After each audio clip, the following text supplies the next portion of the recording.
আরেকটা জিনিস জিনিস আমার জানার আর কি।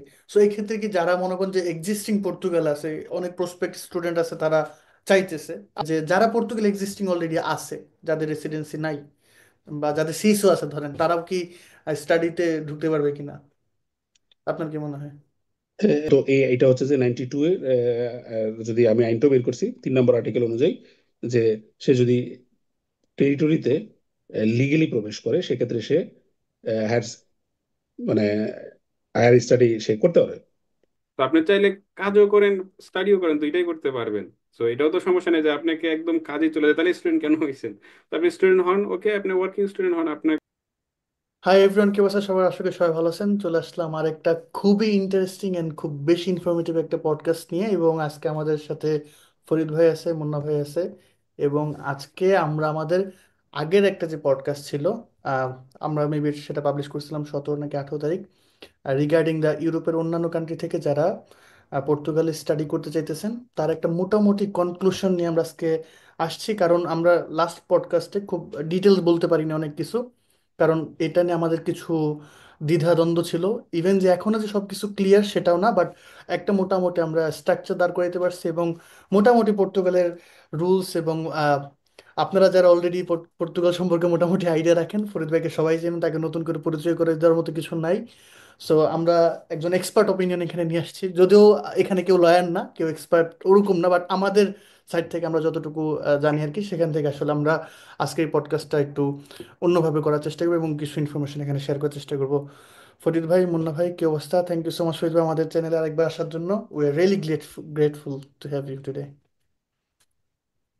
না যারা দেখছেন সবাইকে ধন্যবাদ, বা আপনাদেরকে ধন্যবাদ, এবং যারা দেখছেন তাদেরকে সবাইকে স্বাগতম। আসলে আহ, থাকতে পারাটা আমার কাছেও সৌভাগ্যের বিষয়, কারণ হচ্ছে আপনারা একজন তরুণ প্রজন্ম নিয়ে কাজ করছেন। আমার পক্ষে এখন আর সেই স্টাডিও সম্ভব না, এবং যারা করতে চায় আমি আসলে তাদেরকে যে আপনি ইন্সপিরেশন করছেন, যেভাবেই করছেন, সার্ভিস দিয়ে করছেন, ফ্রিতে করছেন, আমি জানি না।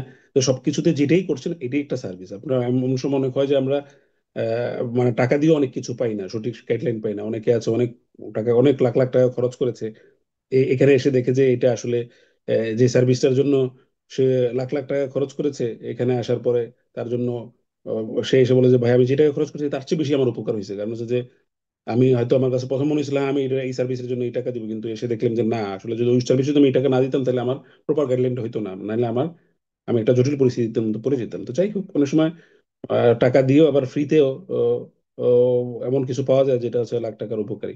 তো এই ইনিশিয়েটিভের জন্য আপনাদেরকেও অভিনন্দন এবং ধন্যবাদ যে আপনারা এরকম একটা কাজ করে যাচ্ছেন আমাদের স্টুডেন্টদের জন্য, যারা হায়ার স্টাডিজ করতে চায়। এটা আসলে খুবই গুরুত্বপূর্ণ একটা বিষয়। থ্যাংক ইউ ফরিদ ভাই। না, এটা আমাদের প্রথম থেকে আমাদের যেটা আমরা করি যে প্রথম স্টুডেন্টকে বলি যে আসলে এখানে এসে কি কি ডিফিকাল্টিস ফেস করবে। কারণ কি, ডিফিকাল্টিস এর কথা কেউ বলে না। এখানে তো ইউরোপে অনেক সুবিধা আছে, এটা আমরা জানি এটা, কিন্তু কি কি অসুবিধা আছে এই জিনিসটা যারা থাকে এরাই জানে। তো স্টাডি করে এই কিছু কোর জিনিস জানা যায় না। So আমরা যাদের সাথে কথা বলি, ভাই এই সমস্যা আছে, যদি মনে হয় এরপরও আপনার খুব আগ্রহ আছে, তার মানে আপনি ডিটারমেন, লেটস গো। তো আমরা এইভাবে এই মানুষকে মোটিভেট করার চেষ্টা করি। আর এটা এটা আমাদের ব্যক্তিগত ইচ্ছা থেকেই বেশিরভাগ করা হয়, যে সবাইকে যেন ভাইজান, সঠিক। আরেকটা যদি এখানে ইন্টারাপ্ট করি, আমি জানি না ফরিদ ভাই, তবে আমার আমার লাস্ট দুইটা আমি ভিডিও বানাইছিলাম, খুব বেশি গালি শুনছি ওই বিশ্বাস। আমি ভিডিও বানাইছিলাম কি নিয়ে? বিদেশে পড়তে আসবেন না, এটা নিয়ে, মানে কেন আপনার আসা উচিত না, এটা নিয়ে ভিডিও বানাইছে। আরে ভাই, আমার এক একজনে মানে ধুয়ে ফেলছে, আপনি কেন বিদেশে গেছেন, আপনি ফেরত আসেন বাংলাদেশে, আপনি চলে আসেন। আমি বুঝাইলাম যে ভাই আপনি আসেন, আসার পরে পড়াশোনা করেন, আপনি পড়াশোনা বাদ দিয়ে দেন, আপনার লাইফ আর কিছুই থাকে না, পরে সারা জীবন আপনি একটা লুপের মধ্যে পড়ে যান। তো এই আসেন, আসার পরে পড়াশোনা শেষ করেন, পরবর্তীতে লাইফ পাবেন। তো চলেন মুন্না ভাই, আমরা আসলে এখন মেইন টপিকে আসি, আমাদের যে ভিডিওর যে মেইন টপিকে ছিলাম আমরা। মুন্না ভাই যদি পারেন তাহলে আপনার স্ক্রিনটা শেয়ার করে আমাদের, আমরা মেইন যে আর্টিকেল নিয়ে কথা বলবো সেটা একটু যদি আমরা পাইতাম, তাহলে একটু ডিটেলস দেখতে পারতাম আর কি। তো আমরা বেসিক আইডিয়া এটা নিয়ে কথা বলবো আর কি। সো আমরা যতটুকু বুঝতে পারছি, আমরা এর আগের বার এক্সপ্লেন করছি, তারপর আরেকবার বলি, তাহলে এরপরে ফরিদ ভাই আমাদেরকে একটু হেল্প করবে টোটাল জিনিসটা তার চোখ থেকে, মানে তার সাইড থেকে, তার পয়েন্ট অফ ভিউ থেকে আমরা বোঝার চেষ্টা করব। সো আমরা যতটুকু আপনাদের এক্সপ্লেন করছিলাম যে পর্তুগালে যারা নর্মাল স্টুডেন্ট আছেন, আমরা যতটুকু আইডিয়া দিছিলাম যে ইউরোপের বাইরে যারা আছেন তারা এখানে আসলে আপনারা স্টাডির জন্য অ্যাপ্লাই করতে পারবেন, but the rules is that আপনাকে এখানে পর্তুগালে হায়ার এডুকেশনে এনসিনো সুপিরিয়র, যেটা হায়ার এডুকেশন আপনাকে অ্যাপ্লাই করতে হবে। এখানে আপনার ভোকেশনাল স্টাডি যেটা, সেটা হবে না। ভোকেশনাল স্টাডি আর্টিকেল 92 ছিল, সেটা ক্লোজ হয়ে গেছে। আই বিলিভ সেটা এখন আর নাই। সো আপনার আর্টিকেল 91 যারা আছেন এখানে ভালোভাবে বলেও দিচ্ছে। আমরা যদি একটু মনে হয় এটাকে জুম করা যাবে, হ্যাঁ নিচের দিকে। সো এই যে এখানে লেখা আছে AIMA is implementing the document regularization. এখানে আমাদের দেখার মতো জিনিসটা হলো যে বোল্ড করে নেক্সট একাডেমিক ইয়ার 2025-2026 তাদের এখানে আহ, এই সাব এই লেজিসলেটিভ আনুতে থাকতে হবে, এনরোল থাকতে হবে, দেন দে ক্যান অ্যাপ্লাই। সো এই হলো মোটামুটি। এবং আগের যে রুলস ছিল, আমরা এটা নিয়ে আগেও একটা ভিডিও পাবলিশ করছিলাম। আগে যেরকম নিয়ম ছিল, আপনার যদি এনরোলমেন্ট থাকতো তাহলে আপনি সেই ডকুমেন্টস গুলো নিয়ে আপনার নিফ নিস টোটাল একটা ডিটেলস দেওয়া আছে আমাদের একটা ভিডিও, আমি সেটা ডিসক্রিপশনে দিয়ে দিব। আপনি নিজে থেকে কিভাবে কি কি করবেন সেই নিয়ম অনুযায়ী। এখন নতুন কি চেঞ্জেস আসছে সেটা নিয়ে আমরা আলোচনা করছি। এখন আমরা একটু ফরিদ ভাইয়ের কাছ থেকে জানতে চাই, আপনি কি আইডিয়া পাইছেন ভাই এখান থেকে? যাই হোক, আমিও আপনার সাথে কথা বলতে বলতে আমি জিনিসটা দেখতেছিলাম যে অ্যাকচুয়ালি ফার্স্ট অফ অল কথাটা হচ্ছে যে মানে তারা বলছে যে যারা এখানে হায়ার স্টাডির জন্য এসছেন তারা অ্যাপয়েন্টমেন্ট পাচ্ছেন না, তারা 690টা অ্যাপয়েন্টমেন্ট আছে, 90 না 92টা, তারা অ্যাপয়েন্টমেন্টটা দিবে। তো এখন একটা বিষয় সেটা হচ্ছে যে আহ, এখানে তারা ক্লারিফাই করে নাই যে অনেকগুলো বিষয় আছে আসলে। তারা আরো বেশি ক্লারিফিকেশন প্রয়োজন ছিল আমার কাছে মনে হয়েছে। আরো হুম। বেশি ক্লারিফিকেশনটা করলে হয়তো বা আমরা এই বিষয়গুলো একটু জানতে পারতাম, বা আমরা এই বিষয়ে আরো আরো আমাদের নলেজ হইতো যে না আসলে কারা কারা এই যে স্টুডেন্ট বিষয়ে যারা হায়ার সেকেন্ডারি স্টাডিজে যারা আসছে, তারা হায়ার স্টাডিজের অনেকগুলো ধরন আছে, এটা আপনারা আরো ভালো মতো আমার চেয়ে বেশি জানেন। তো এখন তারা কিন্তু ওই জিনিসটা বলে নাই, তারা বলছে যে ওকে আপনাদের অ্যাপয়েন্টমেন্ট হায়ার এডুকেশনের জন্য যারা আসছেন তাদের জন্য অ্যাপয়েন্টমেন্ট ওপেন হয়েছে, এবং 2025-26 বছরের জন্য যারা আসছেন তারা তাদের রেসিডেন্ট কার্ড নিতে পারবেন, এবং তারা ইতিমধ্যে 690টা অ্যাপয়েন্টমেন্ট তারা ওপেন করছে। ওকে। তো এখন বিষয়টা হচ্ছে যে মূলত এই স্টুডেন্ট ভিসার যে রুলসটা আছে এটা আপনারাও জানেন যে তাকে একটা ভিসা নিয়ে আসতে হবে, এখানে ভিসা নিয়ে আসতে হবে। তো মূলত এইটা হচ্ছে যে 92 এর যদি আমি আইনটা বের করছি 3 নম্বর আর্টিকেল অনুযায়ী, যে সে যদি টেরিটরিতে লিগেলি প্রবেশ করে সেক্ষেত্রে সে হায়ার মানে হায়ার স্টাডি সে করতে পারে। আহ, আইমা হায়ার স্টাডির জন্য তাকে রেসিডেন্ট কার্ড দিবে। তো এখন আপনি হয়তো অন্য দেশে আছেন, আপনার অন্য দেশের কার্ড আছে, তো সেক্ষেত্রে তো আপনি তো টেরিটরিতে যদি সেই সে দেশ ছেড়ে যদি আপনি পর্তুগালে আসেন, সেক্ষেত্রে তো আপনার টেরিটরিতে আপনি ভিসা নিয়ে আসছেন। মানে সেনগেন। সেনজেন তার মানে অন্য দেশের কার্ড, তার মানে একটা সেনজেন ভিসা। যে কোনো সেনজেন স্টেটের একটা রেসিডেন্ট কার্ড থাকা মানে সেনজেন ভিসা, তার মানে আপনি লিগেল ভাবেই আসছেন, তাহলে তো কোনো সমস্যা নেই। ঠিক আছে, তাহলে তো আপনি লিগেল ভাবেই আসছেন। যদি আমি 92 আর্টিকেলে যাই সেক্ষেত্রে তারা এখানে যাবে, এবং ওখানে 3 নম্বর আর্টিকেল আবার সে জিনিসটা বলছে যে এখানে আরো অনেক পেসের পর পেস, মানে 62 আর্টিকেল অনুযায়ী যে আরো ক্লারিফাই করছে যে কি কি ক্ষেত্রে তারা আসতে পারবে, ভিসাটা তারা পাবে। ঠিক আছে, এটা হচ্ছে যে ডিরেক্টলি পর্তুগালে আসলে। এখন মানে আমরা যদি এত আইনের হিসাবে যাই, আবার আইনের অনেক ফাঁক আছে। সবচেয়ে বড় কথা হলো আইনের সবচেয়ে বড় মানে 122 নম্বর আর্টিকেল একটা পর্তুগালে আছে, যেটা হলো কোনো আইনই মানে না। মানে আপনি যেমনি স্যার সে তেমনি দিতে পারেন, করতে পারেন। আর্টিকেল 122 এটা কোনো মানে এটা এক্সেপশনাল একটা আর্টিকেল, আর্টিকেল 122। Exceptional article. তো এখন ফার্স্ট অফ অল করতে গেলে আমি যেটা বুঝতেছি, যদি যারা অন্য দেশে আছেন, যদি ইউনিভার্সিটিতে আপনারা ভর্তি হতে পারেন, এবং সেক্ষেত্রে অন্য দেশ থেকে আপনারা যারা আসছেন ইউনিভার্সিটি যদি আপনাদেরকে অ্যাকসেপ্ট করে, সেক্ষেত্রে আমার মনে হয় কোনো অসুবিধা নাই। আহ, যদি আপনার অন্য কোনো দেশের একটা কার্ড থাকে, এখন অপেক্ষা করতে সেক্ষেত্রে কি থাকতেছে। ভাই আপনার ভিসা নিয়ে আসা লাগবে পর্তুগালে? হ্যাঁ, ভিসা নিয়ে কি পর্তুগাল আসা লাগবে? ধরেন কোন একটা ইউরোপিয়ান কান্ট্রিতে আছে, সেনজেনভুক্ত কোন একটা ইউরোপিয়ান কান্ট্রিতে তারা আছে, যদি ওখানে যদি তার একটা রেসিডেন্ট কার্ড থাকে, তার মানে এটাই তো ভিসা। পর্তুগাল আলাদা করে আবার স্টুডেন্ট ভিসা নেওয়া লাগবে না মানে? ওখানে বলা আছে যে যদি সে জি। e দেখেন, pode ser concedida outra residência a estudante em ensino secundária, não seja que título visto residência emitido no termo de ser, tiver entrada legalmente no território nacional e cumprir previsto no presente artigo।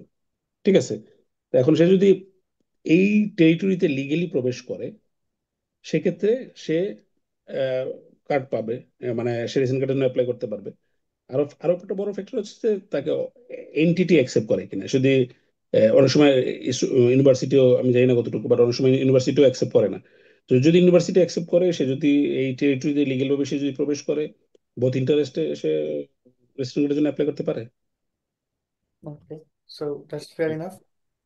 আরেকটা যে জিনিস আমার জানার আর কি, so এই ক্ষেত্রে কি যারা মনে করেন যে এক্সিস্টিং পর্তুগাল আছে, অনেক প্রসপেক্ট স্টুডেন্ট আছে, তারা চাইতেছে, আমরা এটা তো আসবো যে আসলে স্টাডি, দেখেন এখানে কিন্তু একটা জিনিস আছে, শুধু রেসিডেন্ট কার্ড পাইলেই হবে না, আপনি স্টাডি না করলে রেসিডেন্ট কার্ডের কোনো ভ্যালু নাই। সো এটা নিয়ে হ্যাঁ আমরা, হ্যাঁ। এটা আমরা ফরিদ ভাইয়ের কাছে আসবো। আরেক, জাস্ট আমাদের অপরচুনিটিটা জানার জন্য, এটা জানি ফরিদ ভাই হয়তো বা আমরা এজাম করতেছি বা হাইপোথিসিস হয়তো বা দিতে পারি, যে যারা পর্তুগাল এক্সিস্টিং অলরেডি আছে, যাদের রেসিডেন্সি নাই বা যাদের সিসও আছে ধরেন, তারাও কি স্টাডিতে ঢুকতে পারবে কিনা, আপনার কি মনে হয়?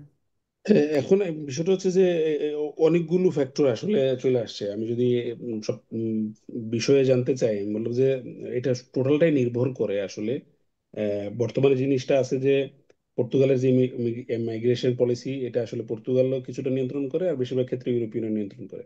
এখন ইউরোপিয়ান নিয়ন্ত্রণ করতে চায়, বাট পর্তুগাল পার্সপেক্টিভ নিয়ন্ত্রণ করতে পারে না, যদি আমি ফ্রাঙ্কলি বলতে চাই। কারণ হচ্ছে যে আহ, আমি আমার এখন খাইতে হবে। যেমন সাপোজ টু সে এখানে অনেক একটু ছোট, উদাহরণটা খারাপ বাট তারপর দিতে বলছে দিলে ভালো হয়।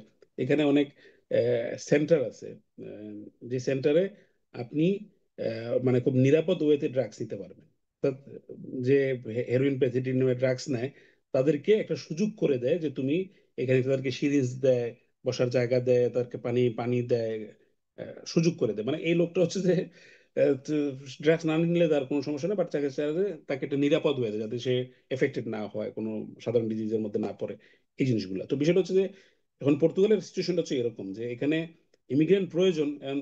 ইউরোপিয়ান যতই রেগুলেশন করুক, যতই কোনো কিছু, সেক্ষেত্রে সম্ভব হচ্ছে না। এই যে গত কয়েকদিনে আমাদের রেকর্ড করছে পর্তুগালে যে হায়ার এডুকেশনের ক্ষেত্রে ইন্টারন্যাশনাল স্টুডেন্ট, তো এবং ন্যাশনাল স্টুডেন্টও রেকর্ড করছে। তো এখন এই জিনিসটা মোস্ট প্রবাবলি তারা এই জিনিসটাই চায় যে রেকর্ড বলতে পর্তুগাল কি আপনার, মানে প্রচুর স্টুডেন্ট আসছে এই বছর? প্রচুর স্টুডেন্ট আসছে, এবং তারা কিন্তু চায়, দেখেন এটা কন্ট্রাডিক্টরি না, কিন্তু তারা চায় স্কিল্ড ওয়ার্কার। তো যদি স্কিল্ড ওয়ার্কার চায়, তো সেক্ষেত্রে এখানে তারা যে তারা যে সামনের যে পরিকল্পনাগুলো পর্তুগাল সরকার নিচ্ছে, তো সেক্ষেত্রে এটা একটা অপরচুনিটি যে এখানে আসছে মানুষরা পড়ালেখা করতে চায়, আমি কাজ করে আমি পড়ালেখা করবো, তো সে তো ভালো, নিজের টাকা দিয়ে পড়ালেখা করবে, ইউনিভার্সিটিতে হবে, ইউনিভার্সিটির টাকা পাবে, ইউনিভার্সিটির শিক্ষাক্ষেত্রে আগে যাবে। আমার কাছে যেটা মনে হয়, ওরা যে জিনিসটা বলছে যে যদি, হ্যাঁ একটু যুদ্ধ করতে হবে, এটা খুব স্বাভাবিক। যে আপনি যে প্রশ্নটা করছিলেন যে যাদের সিস আছে, যারা অনিয়মিত আছে, আমার মনে হয় এটা একটা অপরচুনিটি, তারা এই জিনিসটা একটা সুযোগ নিতে পারে। বাট সুযোগ নিলে এমনটা না, মানে ডিটারমাইন্ড হয়ে সুযোগ নিতে হবে, যে আজকে যদি কোনো কারণে সে আবার রেসিডেন্ট কার্ড পেলো, সে কিন্তু আর রেসিডেন্ট কার্ড এটাই দিয়ে। তো, এই প্রসঙ্গ থেকে এখানে আমরা আসবো। ধরেন ফর এক্সাম্পল একটা স্টুডেন্ট আসলো, সে আসার পরবর্তীতে সে রেসিডেন্ট কার্ড পেয়ে গেল, আমরা যদি সবসময় এই জিনিসটাকে ইনফ্লুয়েন্স করি, তারপর আপনার কাছ থেকে জানতে চাই, যেহেতু ফরিদ ভাই এখানে মোটামুটি অ্যাক্টিভিস্ট এবং লোকাল লর সাথে অনেক বেশি পরিচিত, আমাদের থেকে বেশি, আমরা অত বেশি জানি না, তাও ফরিদ ভাইয়ের কাছ থেকে আমরা এটা জানতে চাইতেছি। যেমন ধরেন একটা স্টুডেন্ট আসলো, সে সব ডকুমেন্টেশন কমপ্লিট করে সে এডমিশনও নিয়ে নিল, সে পড়াশোনা স্টার্ট করে, সে কার্ড পেয়ে গেলো, সে বললো এখন তো আমি 3 বছরের কার্ড পেয়ে গেছি, আর পড়াশোনা করবো না, এখন তো আমার আর কি আটকায়। তো পরবর্তীতে কি সে কোনোভাবে এটাকে আর কিছু করতে পারবে, চেঞ্জ করতে পারবে? কারণ দুই ধরনের এটা হলো কোয়েশ্চেন। এটা হলো একটা জুয়া খেলার মতো। সে যদি একটা রিস্ক নেয়, পরবর্তীতে যদি সরকার সুযোগ দেয়, আমি বলবো না যে, সেক্ষেত্রে যদি একটা সুযোগ পায় সেটা আমরা করবো। কিন্তু বর্তমান যে সিচুয়েশন আমরা দেখছি যে আমরা এই সুযোগগুলো নিয়ে আসলে এই সুযোগের রাস্তাটা বন্ধ করে দিছি। যে অ্যাকচুয়ালি একটা স্টুডেন্ট কোনো কিছু না পাইলে, সাফার হইলে, সে পারতেছে না, তখন তাকে তারা অ্যাকসেপ্ট করছে, সে সোশ্যাল নাম্বার নিয়ে পরে পার্মানেন্টলি একটা জব কন্ট্রাক্ট নিয়ে কনভার্ট হইতে পারছে, এবং তারা দেখছে যে এটা কি ব্যবহার করছে। তারা মানে আমরা মনে করি আমরা কাকের মতো চোখ বন্ধ করে কোকিলের বাসায় ডিম পাড়ে, কেউ দেখলো না, বাট দে নোজ এভরিথিং, তারা সবকিছুই জানে, এবং তারা এই জিনিসটা দেখার কারণেই এখন এই এত এত কঠোরতা সেম দিচ্ছে। জিনিসটাই তো ভাই হয়েছে, যে আপনার যে আর্টিকেল 92-তে আপনার ডিপ্লোমা হয়েছে, সবাই ইফুতুরু টাইপের একটা ছিল, আমি নামিন মেনশন করে দিলাম, সবাই কার্ড নিছে, পরবর্তীতে কনভার্ট করছে, এবং সে কার্ডও দিত, কনভার্টের কার্ড দিত আর্টিকেল 122-র আন্ডারে, এক্সেপশনাল আর্টিকেল। সো পরে এখন এগুলো তো ঋণই হচ্ছে না। সেগুলো তো রিনিউ হইতেছে না, যারা আসছে শেষ, তারা আর কিছু করতে পারে নাই, এবং নাইম ভাই, তারাও এখানে আমি বলছে। একটু অ্যাড করি একটা জিনিস। রিসেন্টলি এক ভাইয়ের সাথে আমার কথা হইলো, এটা বলবো না নাম। তো সে না বলে মানে এক সেমিস্টার করে নাই, পরে 1 বছর 1 সেমিস্টার পরে ইউনিভার্সিটি থেকে ইমেল দিছে যে তোমার এই টিউশন ফি দিতে হবে, আদারওয়াইজ সে ফিনান্স সোশ্যালে এগুলা ইনফর্ম করবে। সে এই পর্তুগালে হয় টিউশন ফি দিতে হবে, অথবা সে পর্তুগাল মানে এই নিফ অ্যান্ড সোশ্যাল তাকে তাকে এটা নিয়ে জেরা করবে। সো এই প্রবলেম কিন্তু থেকে যায় যে আপনি এরকম অনেকে করে যে পড়ে না তো পড়ে না, ইউনিভার্সিটিকেও জানায় যে আমি আর পড়বো না। তো সব দিক দিয়ে একসাথে সমস্যা, কারণ ইউনিভার্সিটি তো সে মনে করে যে সে আছে, এখনো স্টুডেন্ট আছে, তো তার টিউশন ফি তো দিতে হবে। তো ওইগুলো এই যে টিউশন ফি দিচ্ছে না, ডেপ্থ হচ্ছে। তো একটা সময় ইউনিভার্সিটি এখন খুব বেশি স্ট্রিক্ট হচ্ছে যে আপনি টিউশন ফি দেবেন, ওকে আমি সোশ্যাল নিফকে জানাবো, এরা আবার এখানকার ল অনুযায়ী অ্যাকশন নেবে। সো এটা ইজি না, মানে স্টুডেন্ট হয়েছেন যে না পড়ে শেষ করে যাবেন, লাইফটা তো ইজি হয়ে যাবে না, লাইফটা ডিফিকাল্ট হয়ে যাবে। সো সবচেয়ে বেটার হচ্ছে কি স্টুডেন্ট হয়েছেন, প্রয়োজন মতো হওয়ার আগে আরো 100 বার চিন্তা করেন যে আমি স্টুডেন্ট হয়েছি, আমি শেষ করতে পারবো কিনা, আমার টাকা পয়সা ব্যাকআপ আছে কিনা। যদি থাকে স্টুডেন্ট হন, দেন শেষ করেন, এটা হচ্ছে বেটার ওয়ে। লাইফটা স্মুথ, আপনার একটা ডিগ্রি হলো, আপনি ভালো একটা জব পাবেন, একটা রিকগনিশন পাবেন এখানে স্টুডেন্ট হিসেবে। তো এটাই বেশি বেনিফিট। মাঝখানে শেষ হইলে অনেকটা ঝামেলা, হয়তো বা একটা সার্টেন পয়েন্ট অনেক কামাবেন, কিন্তু লাইফটা ডিফিকাল্ট হয়ে যাবে। তো যাই হোক, এই আমরা এই ভিডিওটা বেশি লং করবো না, যেহেতু এটা একটা ইনফরমেটিভ ভিডিও। জাস্ট আমি ছোট একটা জিনিস ফরিদ ভাইয়ের কাছ থেকে লাস্ট কিছু একটা কয়েকটা ইনফরমেশন অ্যাড করে নেই, যে ফরিদ ভাইয়ের কি মনে হয় নেক্সট এই এই ইয়ার তো মোটামুটি শেষ, এই ইয়ারও যদি আপনার কাছে কোনো প্রসপেক্ট থাকে, আর নেক্সট ইয়ারের প্রসপেক্টে যদি আমরা কথা বলি, যে পর্তুগাল সরকার কি মোর ইন্টারন্যাশনাল স্টুডেন্টকে ওয়েলকামিং করবে, বা এই স্টাডি সেক্টরটাকে কি তারা মানে প্রায়োরিটিতে রাখবে? ধর নেক্সট যে যে আপনার এই ক্ষেত্রে ইলেকশনটা নিয়ে আমরা কথা বলে ফেলি, যেহেতু পর্তুগালে 18 তারিখে ইলেকশন। সো সবগুলো গভর্নমেন্টের যে ম্যানিফেস্টো মোটামুটি আমার হালকা পাতলা পড়ছে, সবারই মোটামুটি সেমই বলতে গেলে, জাস্ট এই মুদ্রার রিপিট উপিট আর কি। আহ, তো আপনার কাছ থেকে একটু জানতে চাইবো যে মোটামুটি কি বুঝতে পারলেন যে ইন্টারন্যাশনাল স্টুডেন্ট বা স্টাডি যে সেক্টরটা, সেটা কি তারা প্রায়োরিটি দিবে, নাকি নর্মাল ইমিগ্রেশনটাকে প্রায়োরিটি দিবে, নাকি ইমিগ্রেশনটা একদমই ক্লোজ থাকবে? আগামী এই 2 বছর যদি আমরা বর্তমান যা দেখতেছি, এই সরকারি আগায় আছে, আগায় আছে। যদি আজকে পর্যন্ত চিন্তা করি, তাহলে আজকে যদি ভোট হয়, তাহলে বর্তমান যে সরকার আছে তারাই ক্ষমতায় আসবে। তো সেই দৃষ্টিকোণ থেকে যদি তারা ক্ষমতায় আসে, তারা অন্তত মানে যা বইলে আসছে সব তো আর করতে পারবে না, কিছু না কিছু করা করবে। ঠাস করে তারা চেঞ্জ করে ফেলবে না, বাট তাদেরকে চেঞ্জ করতে হবে। বিষয়টা হচ্ছে তাদের চেঞ্জ করতে হবে, রিয়েলিটি হচ্ছে এই বিষয়টা, রিয়েলিটি আমার কাছে মনে হচ্ছে চেঞ্জ করতে হবে। ওভারঅল যা দেখতেছি ইকোনমিক সিচুয়েশন, যে এখানে বর্তমানে ইমিগ্রেন্টদের প্রয়োজন, তাদেরকে চেঞ্জ করতে হবে। কিন্তু তারা চেঞ্জ করে, তারা একবারে শেষ মুহূর্তে যায় চেঞ্জ করবে। তো শেষ মুহূর্তে যায় তারা পরিবর্তন করতে পারে, নাও পারে। তো আলটিমেটলি দেখা যাচ্ছে যে এই তারা স্কিল্ড ওয়ার্কারের দিকে একটু নজর দিবে। যদি স্কিল্ড ওয়ার্কারের দিকে নজর দেয়, সেক্ষেত্রে আমাদের স্টুডেন্টদের ক্ষেত্রে বিষয়টা হচ্ছে যে একটা অপরচুনিটি থাকতেছে আসলে। কারণ হচ্ছে যে তারা চাইবে আসুক, ইন্টারন্যাশনাল স্টুডেন্ট আসুক, বা তারা বিভিন্ন কোর্স টোর্স করুক। এই জিনিসগুলোর দিকে তারা নজর দিচ্ছে, সেক্ষেত্রে এই পার্সপেক্টিভে বিষয়টা হচ্ছে আবার তারা যারা এখানে যারা আমার একটা জিনিস আমার সব মানে আমার কাছে অবাক লাগে যে আসলে আপনি এইখানে আইসা 2 বছর পইরা আর 3টা বছর ইনভেস্টমেন্ট না করে যদি আপনি এখানে কেরিয়ার শুরু করেন, দেখা গেল যে আপনার সেই জিরো জিরো থেকে শুরু করতে হলো। অথচ আপনি স্টাডিটা শেষ করে যদি আপনি শুরু করেন, আপনি কিন্তু একটা ভালো ভালো একটা অবস্থানে থেকে আপনি শুরু করতে পারেন। এবং আমাদের এই যে আমাদের যে একটা অসুবিধা সৃষ্টি হচ্ছে, আমাদের কিন্তু রাস্তা বন্ধ হয়ে যাচ্ছে কিন্তু ধীরে ধীরে পুরো আহ, বিশ্বের কাছে। তো এটার জন্য কিন্তু এটা একটা বড় সমস্যা, যে আমরা যেই পার্সপেক্টিভে আসি, যেই কারণে আসি, পরে দেখা যাচ্ছে আমরা সেইখান থেকে সরে যাই, এবং আমরা নিজেদেরকে রিস্কের মধ্যে ফেলি, আমাদের লাইফকে ফেলি, এবং হচ্ছে পরবর্তীতে যারা আসবে তাদেরকেও কিন্তু আমরা এই জিনিসটা ফেলি। তো আমার কথা হচ্ছে যে এখন সামনের দিকে জিনিসটা থাকবে স্কিল মাইগ্রেশনের দিকে ঝোঁক থাকবে। সেক্ষেত্রে স্কিল মাইগ্রেশন যদি ঝোঁক থাকে, সেক্ষেত্রে ইন্টারন্যাশনাল স্টুডেন্টদেরকেও আমার মনে হয় সরকার তারা আকৃষ্ট করবে। আমি একটু অ্যাড করি ভাইয়ের সাথে। যারা স্টুডেন্ট হয় এদের কিন্তু একটা অপশন থাকে যে আপনি ওয়ার্কিং স্টুডেন্ট হইতে পারবেন। আপনার যদি মাস্টার্স 1-2 বছরে হয়, ওয়ার্কিং স্টুডেন্ট হইলে সেই মাস্টার্স এর মেয়াদ 3 বছর হয়ে যায়। তো আপনাকে একদম ম্যান্ডেটরি না যে যে ক্রেডিট থাকে, যে ক্রেডিট আওয়ার্ড গুলো কিন্তু বেড়ে যায়। তো আপনি চাইলে কাজও করেন, স্টাডিও করেন, দুইটাই করতে পারবেন। তো এটাও তো সমস্যা নেই যে আপনাকে একদম কাজে চলে যায়, তাহলে স্টুডেন্ট কেন হয়েছেন?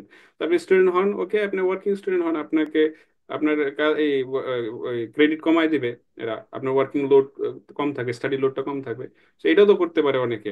তো এই আমার জিনিসটা কাছে আসলে মনে হয় আমার আসলে বলা দরকার, কারণ আমি নিজে ওয়ার্কিং স্টুডেন্ট। কারণ আমার আমার ক্লাস থেকে 7টা 8টার দিকে, রাত 7টা 8টার দিকে ক্লাস, এক্সিকিউটিভ এমবি করতেছি। সো এটা না আসলে আমাদের আরো ডিটেলস বলা দরকার। পর্তুগাল অনেক ধরনের অপরচুনিটি দিচ্ছে, যেমন ধরেন আমাকে শুধু এক্সাম দিলে হইবে না, আমি যদি এক্সামে ফেলও করি, আমাকে আবার আলাদা চান্স, এটার জন্য কোনো টাকাও নেয় না, আলাদা কোনো এনরোলমেন্টের টাকাও নেয় না। কারণ আমার আবার ক্রেডিটও আমি কমাই নিতে পারি, ক্রেডিট আবারও কমানো যায়। তো সুবিধা অনেক দিচ্ছে, তারপরেও আমরা কেন কমপ্লিট করতে চাই না, আসলে এটা আমাদের ব্যর্থতা, সত্য কথা বলতে গেলে। এটাকে বলে part time student, full time part part time student. আপনি পার্ট টাইম আপনার স্টুডেন্ট। এটা ধরেন, আমার মনে আছে আমি যখন আমার সময় এক্সিকিউটিভ এমবি বাংলাদেশেও ছিল, বাংলাদেশেও কিন্তু এক্সিকিউটিভ এমবি আছে। হ্যাঁ তো হ্যাঁ, তো এটা এটা পপুলারলি, কারণ সেটা মাস্টার্সের লোক, সে আর এইভাবে মানে এটা করাই হয়েছে এই কারণে যে ফ্যাসিলিটেট করার জন্য। সে তো তখন আর তার মেন্টালিটি থাকে না, তারও কিছু ইনকাম সোর্স প্রয়োজন আছে। তো এক্স্যাক্টলি। সেই জিনিসটার থেকে এই জিনিসটা ডিজাইন করছে এবং ভেরি মানে ইজি আর কি। কিন্তু আমরা এটাকে বেশি কমপ্লিকেসিতে নিয়ে গিয়ে আমরা দুই দিকে আসলে ক্ষতিগ্রস্ত হই আসলে। আমার এটা জি জি ভাই, কন্টিনিউ প্লিজ, সরি। না না বলেন, আমি না বললাম, আমার বলতে কাছে মনে হয় কি ভাই, এখানে সমস্যা হচ্ছে প্ল্যানিং এর। যারা স্টুডেন্ট হয় আসার আসে বুঝে না, এদের কাছে শুধু মাথায় থাকে রেসিডেন্ট কার্ড, বাট এটা ফিউচার কি হবে এগুলো চিন্তা করে না। একটু জাস্ট যদি প্ল্যান করে যে আমি পারবো কিনা, বা এটা পাইলে কি হবে না হলে, একটু প্ল্যানিং বা হালকা একটু রিসার্চ করলে আমার কাছে মনে হয় এগুলো ইজি। না না, আবার একটা সমস্যা হচ্ছে কি ধরেন, জেনারেলি আমি যদি বলি, আমি আমি প্রতিদিন এরকম টেস্টিমনির শিকার হই যে মানে সবাই ভাই রেসিডেন্ট কার্ড দরকার, রেসিডেন্ট কার্ড দরকার, বাড়ি যাবো বাড়ি যাবো বাড়ি যাবো বাড়ি যাবো, রেসিডেন্ট কার্ড পাইছে এখন টিকিট কাটে না, যে ভাই কবে যাবেন দেশে, ভাই যেতে পারতেছে না কি লিগা, বলে যে ভাই আমার তো টিকিটের টাকাই নেই, টিকিট কাটবো বা টিকিট কাট টাকা আছে, বাড়িতে খরচ করবো কি টাকা লাগবে, টাকা নাই। শুধু যে স্টুডেন্টদের ক্ষেত্রে না, যারা এখানে নর্মালি ওয়ার্ক পারমিট বিষয় বা যে কোনো কিছুতে কাজ করে, তারাও দেখা যাচ্ছে যে প্রপারলি সময়টা ব্যবহার করে না, কোন কাজে ঝোঁক থাকে শুধু রেসিডেন্ট কার্ডের দিকে, পরে দেখা যায় যে রেসিডেন্ট পাইলেও কিন্তু এটা আসলে অ্যাজ ইউজুয়াল, লাইফের মধ্যে কোনো পরিবর্তন কিন্তু আসে না। যে আপনার খুব বেশি পরিবর্তন কিন্তু জীবনের মধ্যে আসে না, যে আপনি পাবেনই, পাবেনই।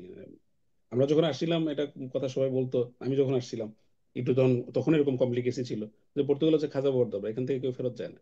তো একসময় দেখে না, একসময় দেখা যাচ্ছে একটা সিচুয়েশন রেগুলার হয়, কিন্তু আমরা ওই মোমেন্টামটা হারিয়ে ফেলি, যে আমাদের ওই দুই টাইমটা হাজার হারিয়ে বিশ ফেলি। থেকে জানো আসলে আপনার সাথে 2020 সালে ফার্স্টে দেখা হয়েছিল, তখন থেকে যে পর্তুগাল কত ইজি ছিল, সেটা থেকে কমপ্লিকেটেড করতে করতে করতে করতে আজকে কই নিয়ে নিয়ে চলে আসছি আমরা 2025-এ। এ তো দোষ আমাদেরই ভাই, আমাদেরও দোষ আছে। হ্যাঁ, এটা আমাদের মানে ইমিগ্রেন্টদেরও কিছুটা দায়ভার দিতে হবে। ওইটা তাদেরও তারপরে আছে। হচ্ছে যে হ্যাঁ, তারপরে হচ্ছে আমাদের আবার দোষ আমরা অনেক সময় আবার দিই না, কারণ হচ্ছে যে আমি অ্যাক্টিভিস্ট, আমি বলতে পারবো না যে আমি না ইমিগ্রেন্টদের না, দোষ ওইটা হচ্ছে ঠিক আছে, মানে দোষ বলতে যে আর কি আমি আর কি আমি স্টাডি সেক্টর থেকে বলতেছি, যেমন ধরুন আগে কিন্তু অনেক স্মুথ ছিল, আর্টিকেল 91-এ যারা ডিপ্লোমা করতো তাদের কিন্তু দিত, কিন্তু এই হ্যাঁ, ডিপ্লোমা আমি স্টাডির ক্ষেত্রে বলবো এখানে আসলে এটা আমাদের কিছু স্পয়েল দোষ হয়েছে, থাকতে পারে। কমপ্লিটলি স্পয়েল হয়েছে ভাই এটা। ঠিক আছে, কারণ এখন তো স্টাডির ক্ষেত্রে, আর্টিকেলে মেনশন করে দিচ্ছে যে হায়ার এডুকেশন, তাছাড়া আমরা তোমার নিব না, ইউনিভার্সিটিও মেনশন করে দিচ্ছে। হায়ার এডুকেশন, হ্যাঁ। তো এটা অনেক সমস্যা হচ্ছে, অনেক ফোন পাচ্ছি, মানুষজন অনেক প্রবলেম পড়তেছে, মানে স্টাডি ছাড়লে অনেক ঝামেলা হচ্ছে এখন, যেই ঝামেলাগুলো আগে হয় নাই কখনো।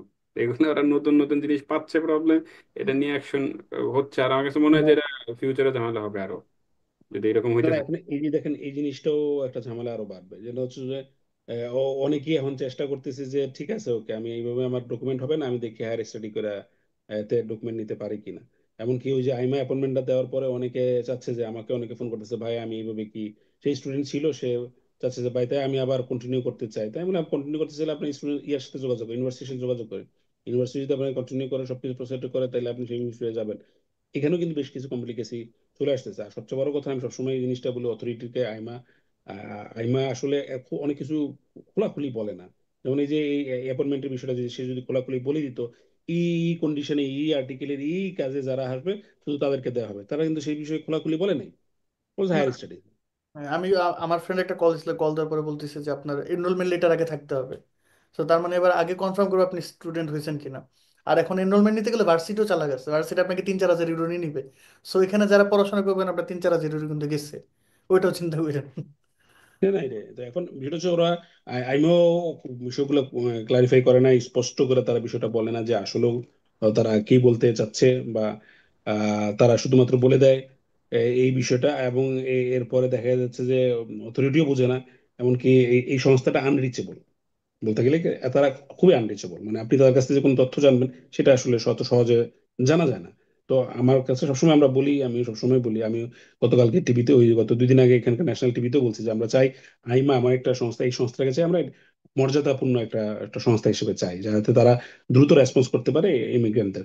আইমা ইমিগ্রেন্টদের পক্ষে সংগঠন, এখানকে ইমিগ্রেশনে যারা আছে ইমিগ্রেন্টদের পক্ষে সংগঠন, তারা ইমিগ্রেন্টকে সহযোগিতা করে, এমনটা না যে তারা পুলিশিয়াল, যেমন সেফ থেকে আইমা সেপারেট করা হয়েছে কিন্তু শুধু একটাই উদ্দেশ্যে, যে পুলিশিং পার্টটা যাতে না থাকে।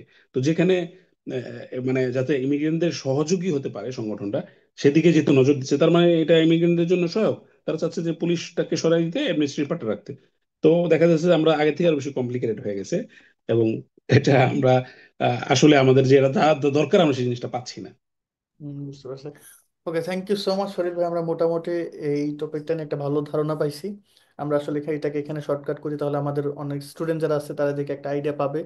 এবং আশা করি আপনাদেরকে একটা মোটামুটি আমরা ধারণা দিতে পারতেছি। আমরা যদি টোটাল একটু সাম আপ করি, আমি যতটুকু ফরিদ ভাইয়ের কথা বুঝলাম এবং আমাদের অ্যানালাইসিস থেকে বুঝলাম যে আপনি পড়াশোনা যদি করতে চান তাহলে আপনি এডমিশনে নেন, এবং আপনি আমাদের সাথে কন্ট্যাক্ট করতে পারেন। আমাদের বিভিন্ন ভিডিও রিসোর্স দেওয়া আছে, ভিডিও ডিসক্রিপশন চেক করতে পারেন, আমাদের পডকাস্ট দেখতে পারেন। A to Z সব ডিটেলস দেওয়া আছে, কিভাবে নিজে নিজে অ্যাপ্লাই করবেন, সব ধরনের ডিটেলস আপনার দেওয়া আছে। সো আমরা চাই আপনি স্টাডির জন্য এনরোল করেন, কিন্তু স্টাডি যদি না করেন তাহলে আপনার কমপ্লিটলি লাইফ লস এখানে। মানে লাইফ লস বলতে আপনার রেসিডেন্ট কার্ড পাবেন, রেসিডেন্ট কার্ডে কোনো ভ্যালু থাকবে না, পড়াশোনা করবেন না, আপনার টাকা যাবে, সব দিকে আপনার সময়টাও যাবে। আমাদের মনে হয় এটা আপনার জন্য বেস্ট অপশন না। আর ইফ ইউর জেনুইন স্টুডেন্ট তাহলে ট্রাই করেন, আপনার জন্য সব কিছুতেই কাজে দিবে আর কি। সো এই ছিল মোটামুটি আমাদের আজকের ভাই জাস্ট পডকাস্ট। একটু আমি একটু বলি, সরি শেষ জাস্ট ফরিদ ভাইকে জানানোর জন্য যে আমরা জি জি। স্টুডেন্টকে হেল্প করার জন্য, যে স্টুডেন্ট যারা নিজে নিজে সব করতে পারে, প্ল্যান করতে পারে, আমরা একটা কোর্স লঞ্চ করছি। আমরা নাম দিচ্ছি ইগনাইটেড প্রোগ্রাম। তো সেইখানে স্টুডেন্ট জাস্ট নিজে নিজে অ্যাপ্লাই করা থেকে শুরু করে কিভাবে স্কলারশিপ খুঁজবে, কিভাবে ভিসা গাইডেন্স পাবে, কিভাবে সে ইউনিভার্সিটি খুঁজবে, সব কিছু দেওয়া আছে। সো এইরকম না সে মানে বাংলাদেশ থেকে আসুক বা অন্য দেশ থেকে আসুক, সবগুলা সে নিজে নিজে করতে পারে, কোনো দরকার নাই, কাউকে দরকার নাই, সে নিজের ড্রিম নিজেই পূরণ করতে পারবে। সো জাস্ট ফরিদ ভাইকে জানার জন্য বললাম যে আমরা কাজ করতেছি, ইনশাল্লাহ এগুলো আমরা আরো এগিয়ে নিব। আর আমরা চাই যে আপনি মাঝে মধ্যে আমাদের সাথে আসেন, এসে আমাদের ক্রিয়েশন ইনশাআল্লাহ। গুলো আছে সেগুলো আমরা বাই দ্য এটা আমি বলতে ভুলে গেছি, আমরা 3 মাস সময় নিয়ে টোটাল জিনিসটাকে ডিজাইন করছি। সো সেটা অ্যাভেলেবেল আছে, আপনি চাইলে ডিসক্রিপশন চেক করতে পারেন। So that's it. মোটামুটি এই ছিল আমাদের আজকের podcast. Thank you so much Farid ভাই আমাদেরকে সময় দেওয়ার জন্য। উই জি রিয়েলি জি। Glad to have you. জি, ধন্যবাদ আপনাকে, ধন্যবাদ যারা দেখছেন সকলকে ধন্যবাদ। Thank you.